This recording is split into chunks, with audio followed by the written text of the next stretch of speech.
Hey friends, today we're going to dive into why you should consider leather and why it may be worth your hard-earned cash. In today's video, I'll explain the different types of leather, the manufacturing process, and if you stick around, I'll give you the #1 thing that people say when considering buying leather and why it's completely wrong. So what's there to love about leather? Well, it's timeless. It's been around since distant civilizations. It's a wonderful, durable product. It affects our senses and emotions and appeals individually to each person who's looking to purchase it. The smell, the sense of touch and feel, its physical features draw you in. The customizability, the natural allure, the individuality of it all. It's an amazing product. Leather is held in high regard. Owning it is a sign of prestige and accomplishment. There's a sense of pride that comes with owning it. I've got a story that illustrates this perfectly. When I was about 18 years old, someone I was dating worked at a leather store, and I wanted a leather jacket so bad. I would do anything to get this jacket, so I saved for about 6 months to buy it. This jacket was purchased around 28 years ago and still looks as if it's new. That's a testament to the quality and durability of this product. If you're looking at the exterior, it still looks as if I bought it 28 years ago. No cracking, no peeling, and all because it's a natural product and it breathes. Of course, a little additional care could help as well. Now, let's take a look at this other jacket. This is Nubuck. I purchased this jacket about 20 years ago, and again, still looks brand new. Now, Nubuck is more susceptible to staining, but looks more natural. Leather has been used for hundreds of thousands of years by our ancestors. Back then, they would do brain tanning and vegetable tanning, which I know sounds crude, but that's what they had available to them. But today's leathers are produced using a process called chromium sulfate tanning, and that utilizes salts. These salts allow you to process with different colors and preserve the hide much better than the oils and brain tanning that they used of back in the day. So there are 3 basic ways that we produce leather product today. One is tanning, the second is dyeing, and the third is finishing. But let's deep dive into the full leather process. Let's start with where the world's supply of leather goes. First, we start with premium select.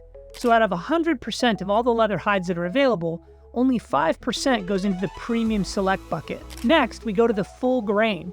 Full grain is about 10% of the available hides that are sent out. Then we get into the embossed or top coat type leathers, and those are the next 18% of the hides that are selected. And finally, which is not appropriate for furniture, we get into a 67 percentile, which is products that are manufactured into shoes, belts, car seats, and things of that sort. So where do we start? Well, we start with raw hides being delivered, cleaned, and washed. So the first phase is the wet blue process. During this process, the leather hides are dipped in chromium salts. Those chromium salts turn the leather blue, hence the wet blue process. It's really more of a preservation state. Next, we get into sorting. So as I stated earlier, you have these percentages, right? 5, 10, 18, 67, etc., where they take these hides and try to figure out where they're going to go. So you might have the top layer going off to a natural pile.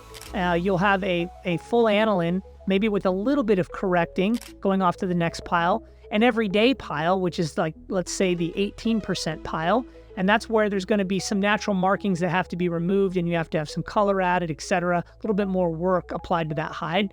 That's going to be another pile. And then a pile that gets sold off, as I stated earlier, that goes to shoes, belts, car interiors, things of that sort. They may dye them throughout and then send them off, but oftentimes they'll sell them off. Next, we go into splitting. So in the splitting phase, you're going to have the top grain, you're going to have the flesh split in the middle, and then you're going to have the drop split. Now, leather, when it comes off of the production line, it can be as thick as 10 millimeters. That's insane. Just to give you perspective, a leather saddle can be about 8 millimeters thick, while a leather sofa might be 1 to 2 millimeters thick, and everything in between when you're manufacturing leather into a finished good. So where would you use these splits? Well, most furniture is going to be using a top grain, so the outer layer of the hide, which has pores and can breathe. It's the most flexible and most suitable for furniture. That's going to be considered the top grain or top of the leather hide. Next, you're going to have the flesh split. That split can be used for anything from cars, shoes, belts, things of that sort. but it doesn't have any pores. You'll also see it used in things like nubuck leather. It's got that kind of rough to the touch look. And then that drop split. Again, very similar to the flesh split, but maybe used in things like bonded leather. Well, they call it bonded leather. It's not technically leather, but let's say bonded product or die-cast product. Now, bonded product is taking that layer or pieces of leather left over from the production and shredding it and then putting it in with glues and adhesives and then putting a polyurethane coat over the top, giving it a leather type name, but definitely not the quality, durability, longevity of a leather hide itself. It's going to be almost, if you will, a knockoff or kind of just playing off the leather name, but certainly not a leather product. It's almost like just shredded pieces of leather with epoxy, with a veneer over the top of it, usually a vinyl veneer of some sort. Definitely not a leather skin, so be aware of that. And then a bi-cast is something where they might take that bottom layer, that drop split, and they'll put a heavy polyurethane coating over the top of it, giving it almost that patent leather look that you've seen in boots, you've seen in cars sometimes. That's really popular, especially in, let's say, mid-level 80s, 90s cars. They would use bi-cast a lot. Not a bad product, but the challenge with bi-cast is over time, because it doesn't have pores, it doesn't breathe, it can split and crack if it's not taken care of properly. And then not only that, but the heat can sit on the surface, as can the cold. So if you're sitting on a bi-cast product, typically you're going to get hot and cold on it. Now, it is a leather technically, but because of that heavy polyurethane coating, it almost makes it sit like a plastic with the thickness of a leather. Next, we get into the dyeing process. Now, when you dye throughout, you are basically taking, let's say, one of 10 colors, and you're tumble drying it in a vat to give it a uniform pattern of color, right? And this might be a brown, a green, a blue, or usually earth tones, a tan, something of that sort.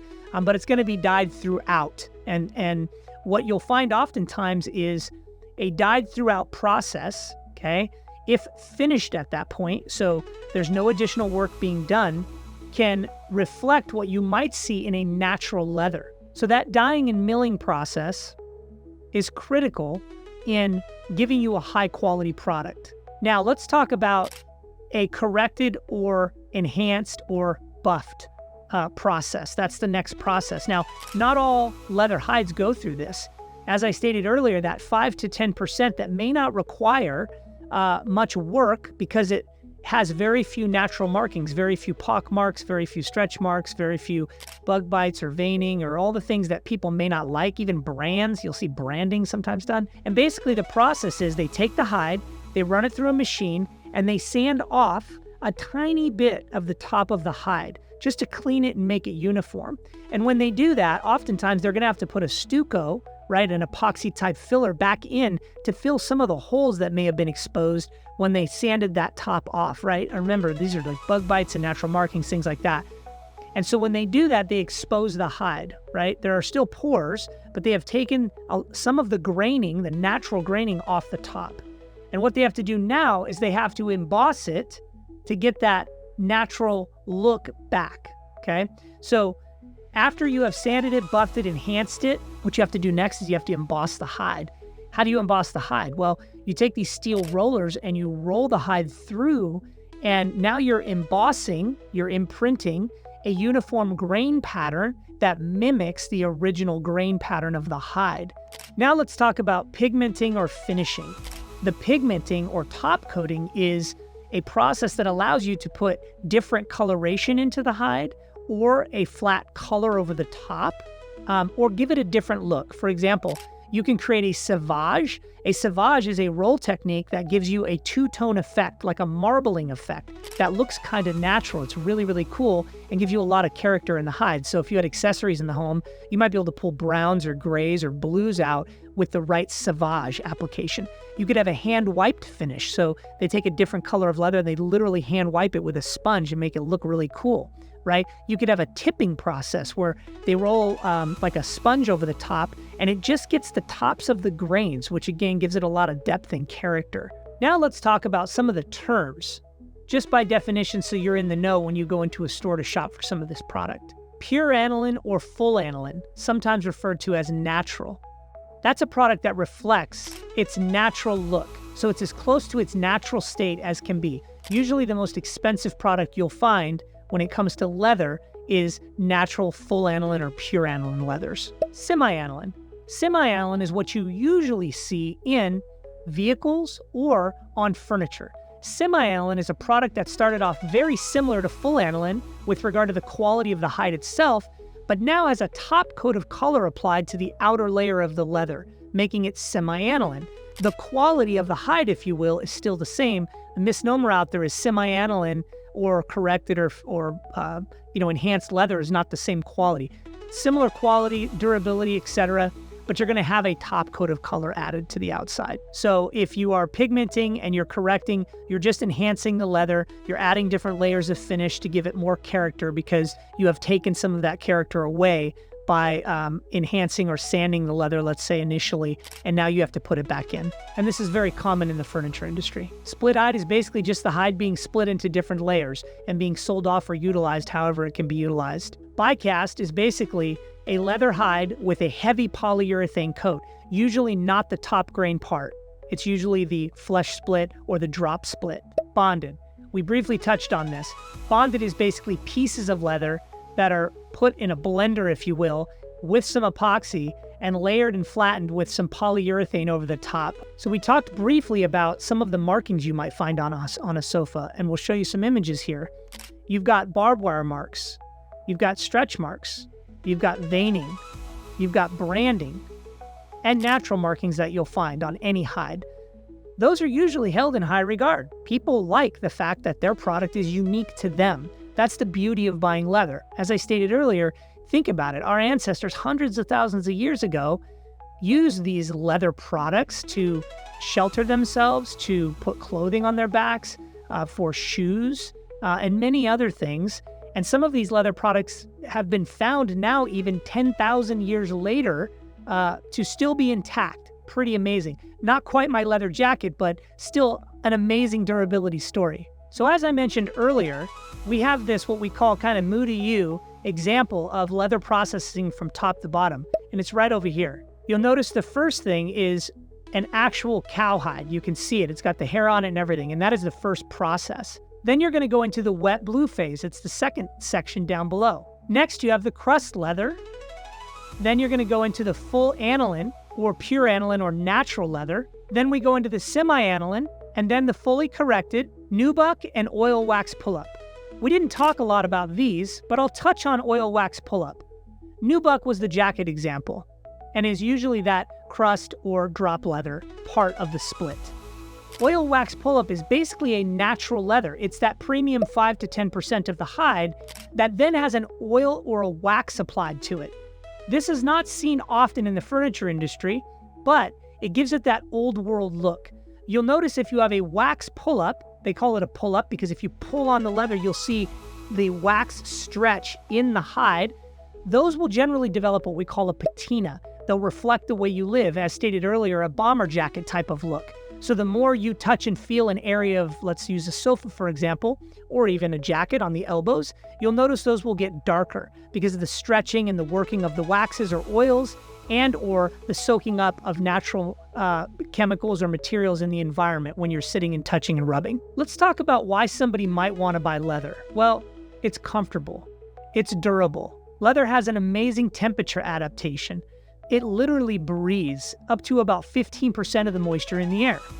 So it flexes when you sit on it and adjusts to your body temperature. Every hide is unique and comes with distinct characteristics. So you're the only one who will own a hide just like that. These hides can take up to 400 pounds per square inch to puncture a hole of them, depending on the thickness of the leather. As I stated earlier, they can range from 1 millimeter to 8 millimeters thick. But even at 1 millimeter, it's still extremely strong. Leather can last up to 3 times longer than its fabric counterpart. In the case of furniture, leather can help keep those cushions intact. It can hold the integrity of those cushions a lot longer because of the strength of leather. You'll notice over time, if you're sitting on a stationary fabric sofa, those fabric elements will stretch out and flex, and you'll notice you get that little sort of sad look on your sofa. With leather, that tends to not happen as easily because the leather is really thick and holds those cushions together. Cushions are basically air and chemical, and they will lose their resiliency over time. If you side by side a leather sofa with the same age, let's say 10 years down the road as a stationary fabric sofa, you'll notice the leather looks a lot newer longer. Leather is naturally flame resistant because it has a moisture content. That's not to say it's completely flame resistant, but you'll notice it's a lot harder to burn leather. Leather is really cleanable. If you'll notice with leather, because of the tight weave of the natural fibers in leather being a skin, a hide, you'll notice you only have to wipe it down every couple of weeks, and that's just like a light dusting. We recommend maybe a damp cloth and of course dry it out after, or you could use some sort of leather conditioner if you want to supple up those pores, but it's really easy to clean. So let's talk about leather care for a second. How do you care for your leather? Well, we talked earlier about wiping down the dust, right? Well, that's good. But there are a few things you need to keep in mind. One is keep your leather sofa, if you buy a sofa, out of direct sunlight for long periods of time. In other words, if you have, let's say, 50% exposure in the front window, you don't want the leather sofa up against the window. The next thing is if you tend to sweat a lot, or if you take certain medications, keep in mind that one of the most powerful things our body produces is sweat. It's very acidic, and you notice how salty and damaging it can be to clothing or metal, similar to salt water, right? When you get out of the ocean, if you don't take care of your dive suit or your zippers, they'll be encrusted shut. Pretty nasty stuff. Never use household products on your leather sofa. Don't use 409s or bleaches or Windex or whatever. It's not necessary. If you want to use a product, go to a leather store, order something online that is a leather cream or leather cleaner, and always use caution and read the instructions if you use something like that. When I owned my leather sofa, I had it for about 17 years, and I simply used a damp cloth, and that was it. Okay, so as promised, I want to talk about some of the top things that people say when they're looking to purchase leather products. The first thing is, oh, it's too expensive. But I encourage people to really take their time and do their due diligence when looking to buy a product. I stated earlier that leather could last up to 3 times longer. Well, think about this. When was the last time you saw a leather sofa at a dump or on the side of a road? You generally don't. Why? Because they have a really high resale value. So it's all relative, cost versus value. I'll give you an example. Let's say a leather sofa cost you $1,999 and the fabric sofa cost you $899. Well, if a leather sofa lasts you at least 3 times longer, you've already saved money and it's going to look better longer. Next, we hear pets. I have pets, they're going to damage my sofa. Well, if you allow your animals to exhibit that behavior currently, yes, your animals are going to damage your sofa. I always tell people we are not the pet whisperers. We have no way of controlling what your animals do. But animals are generally not attracted to leather product for one reason or another. Now, I told you earlier, if they do happen to damage it, it's much easier to repair than its fabric counterpart. So owning leather is perfect for someone who has pets. Next, you'll hear, I have children and they're going to destroy it. Again, as I stated earlier, leather is extremely durable, up to 400 pounds per square inch based on the thickness, right? If you puncture a hole in it or kids scratch it, it's not easy to scratch either. And finally, the number one thing that people say when they are looking to buy leather is, I get hot, I sweat on it, I don't want leather. This is such a misnomer. That is so far from the truth. Let me give you the example. What most people say when asked, where did you experience that, right? And that's important. You got to understand each other. Where did you experience that? They will say almost every time, in my car. Well, the challenge with that is in their car, it may not have been actual leather. It could have been a bonded product, right, with a heavy polyurethane coating. It could have been synthetic. It could have been vinyl, like literally vinyl, not even leather with vinyl on top of it, or anything in between. Not only that, when was the last time your sofa was sitting in a car behind a windshield in a Walmart parking lot with 110-degree temperatures outside? It doesn't happen. You want to keep your leather sofas at room temperature, say 75 degrees, and you won't sweat on them. So what do you think? Would you consider buying leather? Share in the comments below. And don't forget to subscribe if you want to learn more about how we buy and how we sell these amazing products.